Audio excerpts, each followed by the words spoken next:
sanggup menjaga hatiku, mendekat padamu. Ku mau sentuh hatimu,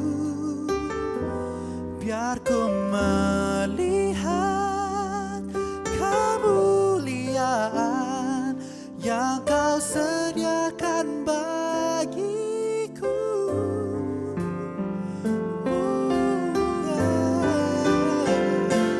Bagimu pujian, hormat, kemuliaan, kaulah kebanggaan di dalam hidupku. Janjimu bersinar, buktikan kau besar. Tiada yang sepertimu, Yesus Tuhanku.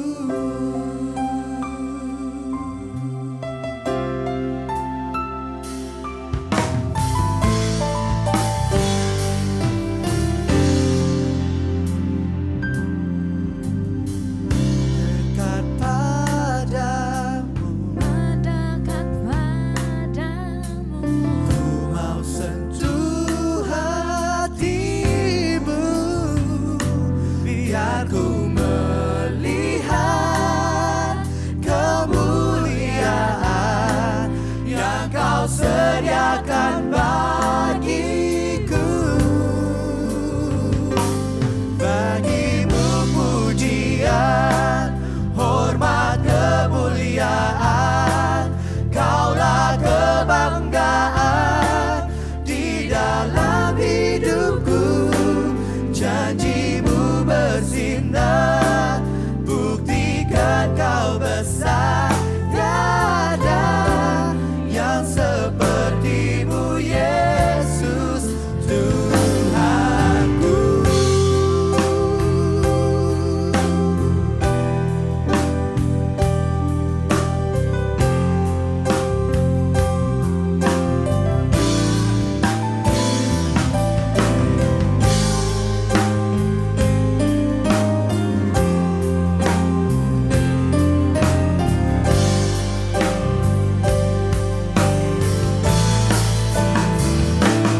Bagimu pujian, hormat, kemuliaan, kaulah kebanggaan di dalam hidupku.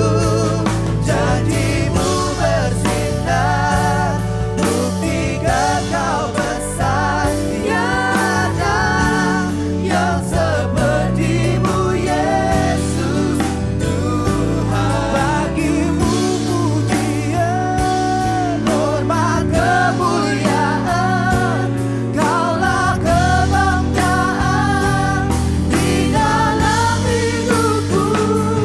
Janjimu bersinar, buktikan kau besar. Tiada yang sepertimu, Yesus. Tiada yang sepertimu, Yesus. Tiada yang sepertimu, Yesus Tuhanku.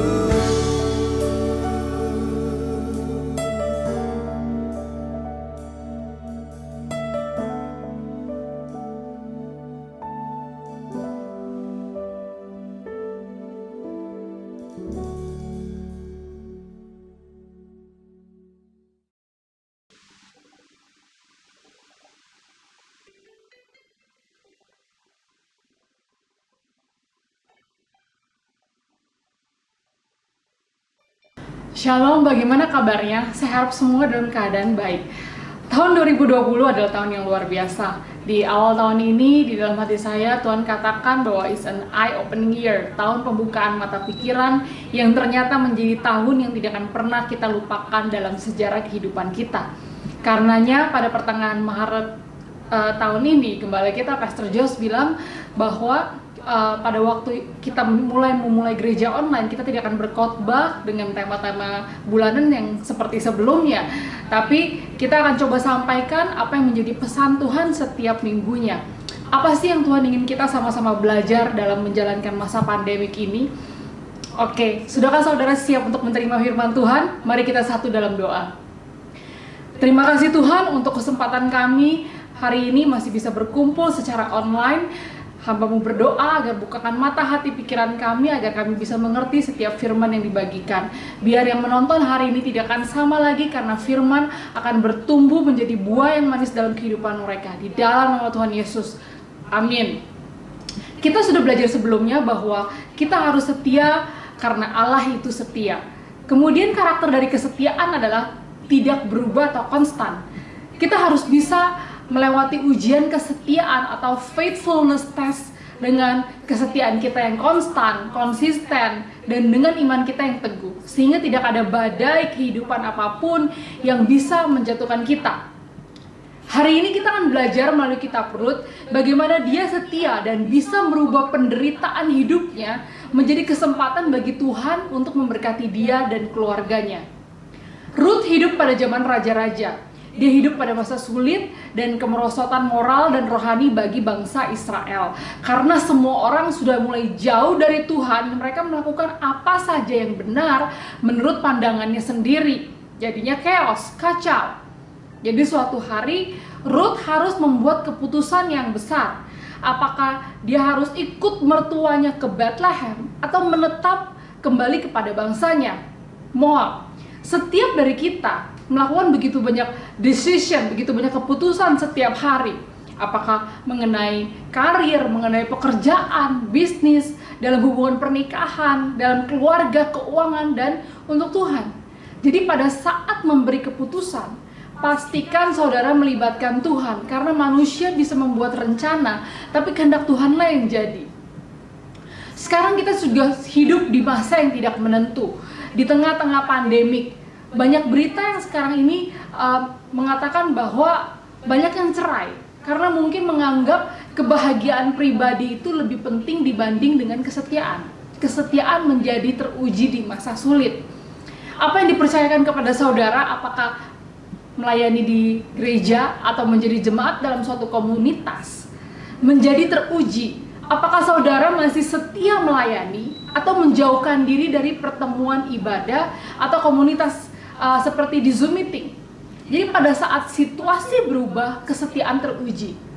Di dalam pekerjaan, jika di dalam CV saudara tertulis bahwa setiap tahun saudara pindah tempat di mana saudara bekerja, maka kesetiaan saudara akan dipertanyakan. Apakah saudara trustworthy atau bisa dipercaya atau tidak? Manajer HR mungkin akan berpikir ulang sebelum hire atau saudara, karena kesetiaan menjadi dipertanyakan. Kesetiaan menjadi langka dan harus dimiliki oleh setiap orang Kristen, karena salah satu buah dari roh adalah kesetiaan, faithfulness. Kitab Rut dibuka dengan satu keluarga Elimelek yang pindah dari Bethlehem menuju ke Moab. Bethlehem itu artinya adalah house of bread, rumah roti. Dan Moab itu adalah sebenarnya kota musuh bangsa Israel yang menyembah dewa Chemosh. Dikatakan ada kelaparan di tengah-tengah Israel, di Bethlehem, dan membuat satu keluarga ini memutuskan untuk pindah ke Moab. Decision. Jadi Elimelek memutuskan untuk menjadi imigran di Moab, di tengah-tengah orang-orang yang tidak takut akan Tuhan, supaya keluarganya tidak kelaparan. Akhirnya dikatakan bahwa Elimelek dan kedua anak laki-lakinya meninggal, dan meninggalkan istrinya Naomi dan dua orang mantu, yaitu Orpa dan Rut. Pada saat itu Naomi berpikir bahwa mungkin lebih baik dia kembali ke kota asalnya, yaitu ke Bethlehem, dan menganjurkan kepada kedua mantunya untuk kembali ke rumah orang tua mereka masing-masing. Di saat inilah ada perbedaan antara keputusan Orpa dan Rut. Orpa memutuskan untuk kembali ke bangsanya, kepada orang tuanya, dan meninggalkan Naomi. Rut malah dengan teguh dengan keputusannya, dia mengatakan seperti ini di Rut 1 ayat 16. Tetapi kata Rut, Janganlah desak aku meninggalkan engkau dan pulang dengan tidak mengikuti engkau. Sebab kemana engkau pergi, ke situ pula lah aku pergi. Dan di mana engkau bermalam, di situ jugalah aku bermalam. Bangsa mula bangsaku, dan Allah mula Allahku. Di mana engkau mati, aku pun mati di sana. Dan di sanalah aku dikuburkan. Beginilah kiranya Tuhan menghukum aku, bahkan lebih lagi daripada itu, jikalau sesuatu apapun memisahkan aku dari engkau selain daripada maut. Jadi ada karakter dalam kesetiaan yang di sini. Jadi kita masuk ke poin yang pertama. Karakter dalam kesetiaan atau faithful karakter yang pertama adalah tidak tergantung kondisi atau unconditional. Ruth dikatakan bahwa dia lebih memilih untuk ikut mertuanya pergi ke bangsa yang asing bagi dia. Bangsa mula bangsaku dan Allah mula Allahku. Sampai mati pun dia mau dikubur di tempat yang sama. Karena biasanya budayanya kalau ada yang meninggal, biasa mereka mau dikuburkan di tanah bangsanya. Tetapi Ruth berbeda. Ditulis bahwa kira-kira mereka 10 tahun lamanya mereka bersama-sama menjadi satu keluarga. Selama itu Naomi sudah menyalurkan iman percayanya kepada Ruth. Ini adalah contoh pertobatan yang total yang tidak tergoyahkan, tidak tergantung oleh kondisi. Ruth ini berasal dari Moab, keluarga pagan yang menyembah dewa-dewa. Dan tanah Moab pada waktu itu pun tidak mengalami kekeringan dibanding dengan tanah bangsa Israel. Ruth juga bisa menilai dari apa yang terjadi kepada mertua laki-lakinya yang meninggal, kemudian suaminya meninggal. Dia bisa menjadi pahit dan meragukan Tuhan bangsa Israel. Tapi walaupun mengalami penderitaan itu tidak membuat keyakinan dia akan Tuhan Israel goyah. Dia katakan Allah mula Allahku. Dikatakan bahwa Orpa walaupun sudah mengenal Tuhan bangsa Israel, tetapi dia memilih untuk kembali kepada bangsanya di Moab dan kembali kepada para allahnya. Karena imannya nggak cukup kuat. Kemudian sudah nggak ada ceritanya lagi. Karenanya orang Kristen tidak boleh suam-suam kuku. Nggak panas juga nggak dingin. Karena kalau tidak tahan dengan cobaan, penderitaan, situasi yang nggak sesuai dengan diharapkan, bisa kembali lagi ke lembah yang lama seperti Orpa, meninggalkan Tuhan. Kesetiaan harus dilatih. Kita nggak bisa bilang kita mau setia dan otomatis menjadi pribadi yang setia. Kita katakan setia dalam perkara kecil maka akan dipercayakan perkara besar. Kita harus setia dalam segala situasi, dalam segala perkara dan tidak tergantung situasi. Kalau keadaan tidak baik baru mau setia misalnya, karena doa belum dijawab mungkin. Kalau keadaan baik nggak setia karena segala sesuatunya sudah baik, tidak butuh Tuhan. Jangan latih diri kita untuk menjadi pribadi yang tidak setia. Ruth dikatakan umurnya pada waktu itu kira-kira di pertengahan 20-an.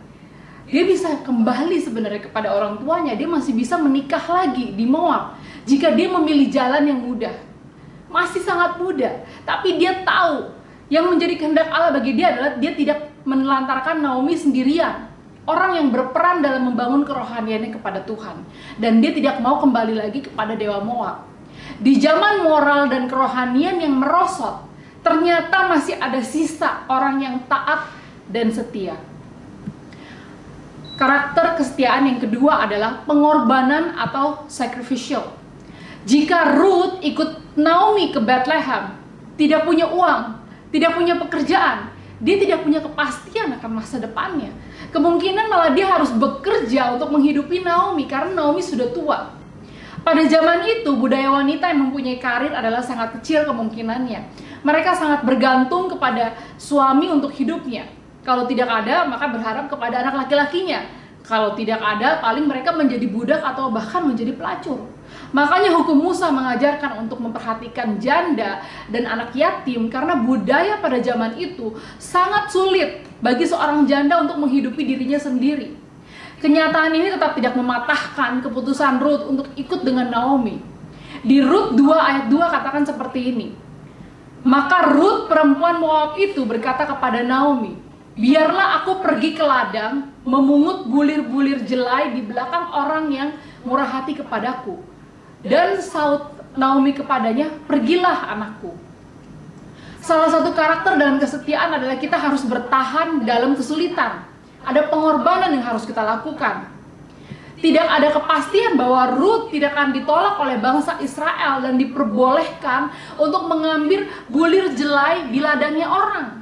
Sebenarnya hukum Musa mengizinkan bahwa ada orang miskin dan berkekurangan itu boleh memungut hasil panen yang jatuh atau ketinggalan di tanah. Tapi pada kenyataannya sebenarnya mungkin sudah hampir tidak ada yang mempraktekannya, karena dikatakan pada zaman itu sedang mengalami kemerosotan rohani.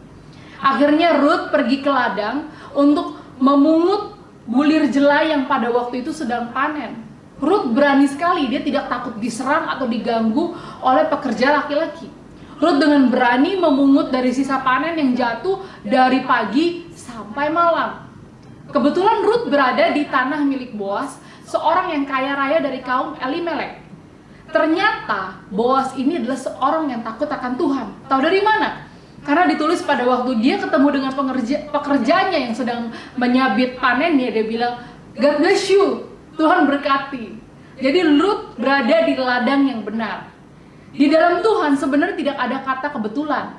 Seperti Naomi dan Ruth, walaupun orang percaya bisa juga mengalami penderitaan.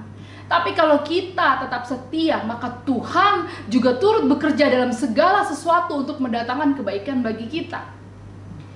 Jadi pada saat Boas mengetahui apa yang dilakukan Ruth kepada Naomi, maka Boas berkata di Ruth 2 ayat 12, Tuhan kiranya membalas perbuatanmu itu, dan kepadamu kiranya dikaruniakan upahmu sepenuhnya oleh Tuhan, Allah Israel yang di bawah sayapnya engkau datang berlindung.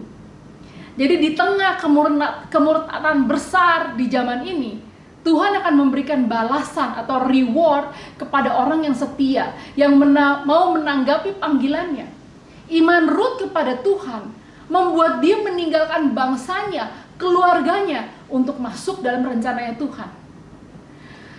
Kemudian reward of faithfulness atau ganjaran dari kesetiaan.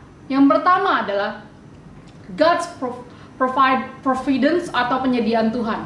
Di Rut 2 ayat 17 katakan, maka ia memungut di ladang sampai petang. Lalu dia mengirik yang dipungutnya itu, dan ada kira-kira seeva jelai banyaknya. Seeva itu kira-kira 23 liter. Jadi dalam satu hari dia pungutin bulir jelai dari pagi sampai malam, dapat kira-kira setengah karung beras. Banyak banget ya, ini bisa buat makan berminggu-minggu. Jadi pada saat Ruth masih memungut sisa bulir jelai yang jatuh, Boas sengaja meminta pengerjanya untuk kamu sengaja jatuhkan jelainya di jalur di mana Ruth akan memungut jelainya. Akhirnya dapetnya banyak, 23 liter. Harusnya mungkin cuma cukup untuk makan sehari 2 hari. Sebagai anak Tuhan, kita mesti tahu bahwa Tuhan selalu memberikan pemeliharaan bagi anaknya. Pada saat kita setia, walaupun di dalam penderitaan, Tuhan akan memelihara kita dan mencukupi kebutuhan kita. Ruth baru hari pertama bekerja, berada di ladang Boas, dan kemudian mendapatkan lebih daripada yang seharusnya. Seperti Ruth, jika kita setia walaupun mengalami penderitaan, Tuhan akan menempatkan kita di ladang yang tepat dan memberkati kita lebih dari yang kita harapkan. Kemudian yang kedua, reward dari kesetiaan adalah restoration in our life, atau restorasi dalam kehidupan kita. Setelah itu, Ruth pulang dan menceritakan kepada mertuanya Naomi bagaimana Boas menolongnya. Setelah itu, dari yang hanya memungut jelai di tanah, Boas mengizinkan Ruth untuk ikut bekerja di ladang bersama dengan pekerja perempuan.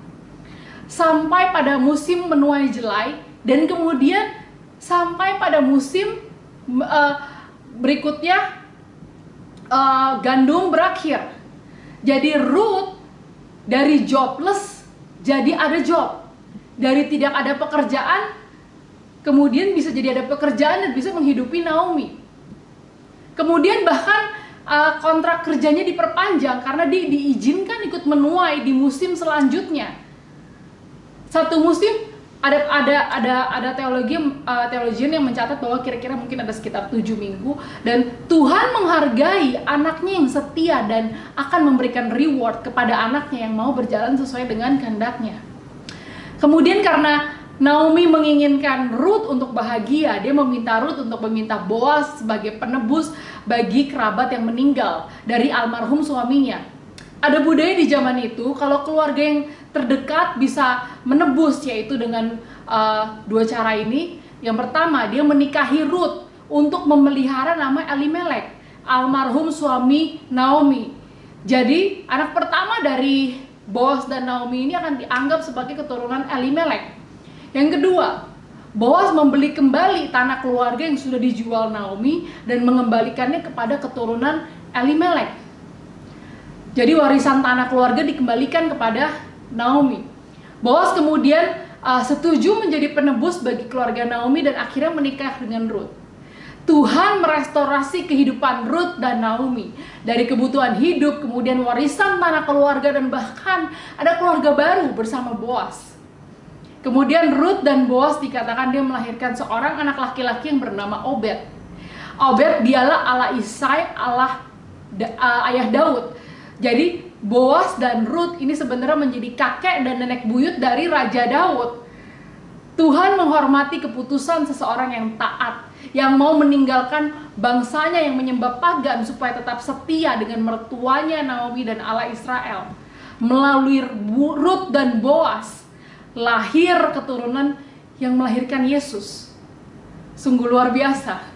Apakah yang saudara mau pulihkan atau restorasi dalam hidupmu?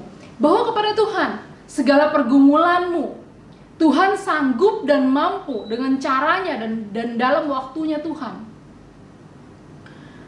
Tahun 2020 ini sudah mau berakhir. Beberapa dari kita mungkin merasa berat, putus asa, dan gelisah dalam menjalani tahun ini. Tapi tahun ini sudah mau berakhir dalam 2 bulan lagi. Seperti Ruth, walaupun mengalami penderitaan, dia tetap setia, dia tidak tergantung dari situasi. Ruth juga mau berkorban dengan percaya kepada pemeliharaan Tuhan. Akhirnya, reward dari kesetiaan itu bukan hanya memberkati hidupnya, tapi juga warisan keluarganya ditebus dan Tuhan merestorasi hidupnya. Dalam setiap keputusan Ruth, dia setia dan beriman kepada Tuhan. Mari kita belajar untuk menjadi pribadi yang setia dan selalu melibatkan Tuhan dalam memberikan keputusan dalam hidup kita. Mari kita satu dalam doa. Terima kasih Tuhan untuk hari ini, hamba-Mu berdoa Tuhan untuk setiap orang yang menonton Tuhan, agar mereka bisa menjadi pribadi yang setia Tuhan. Mereka bisa menjadi pribadi yang tahu apa yang menjadi kehendak-Mu Tuhan. Sehingga sebelum tahun ini berakhir, akan ada restorasi terjadi, akan ada pemulihan terjadi, akan ada reward yang Tuhan berikan kepada anak-anak-Mu yang setia Tuhan. Di dalam nama Yesus hamba-Mu berdoa dan mengucap syukur Tuhan. Haleluya, amin. Happy Sunday. Tuhan Yesus memberkati.